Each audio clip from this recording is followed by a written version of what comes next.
मुंबई अहमदाबाद महामार्गावर हृदयद्रावक घटना घडली। विरारच्या मांडवी पोलीस ठाण्याच्या हद्दीत भीषण कार अपघातात जैन मुनी नम्ररत्न विजय महाराज यांचं जागीच निधन झालंय। अवघ्या 21 वर्षांचे असलेले मुनी परिक्रमा करत असताना काळानं त्यांच्यावर झडप घातली। या घटनेमुळे संपूर्ण जैन समाजात दुःखाची लाट पसरली आहे। ही घटना आज पहाटे 5 वाजेच्या सुमारास बालिवली इथं घडली। मूळचे गुजरातचे असलेले नम्ररत्न विजय महाराज पालघरच्या सातेवली प्रतापधाम इथून विरारच्या शिरसाड फाट्याकडे पायदळ परिक्रमा करीत येत होते। याचवेळी महामार्गावर एक ट्रक बंद पडला होता। पाठीमागून येणाऱ्या कार चालकाचं नियंत्रण सुटलं आणि कारनं प्रथम ट्रकला धडक दिली।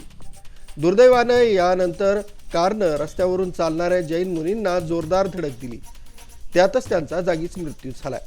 या प्रकरणी मांडवी पोलिसांनी गुन्हा दाखल केला असून ट्रक आणि कार चालक दोघांनाही ताब्यात घेण्यात आलंय। पहाटेच्या अंधारात वाहनांचा वेग आणि दिशा यांचा अंदाज येत नसल्यानं जैन साधूंच्या सुरक्षिततेचा प्रश्न पुन्हा एकदा समोर आलाय। या अपघातानंतर महामार्गावरील सुरक्षिततेबाबत संताप व्यक्त केला जातोय। जैन साधूंची पायदळ परिक्रमा सुरू असताना अशा घटना रोखण्यासाठी प्रशासनानं ठोस उपाययोजना करण्याची मागणी केली जाते। पोलीस सध्या या प्रकरणाची चौकशी करीत आहेत। आरबी न्यूजसाठी मलिक शेख, मोखाडा।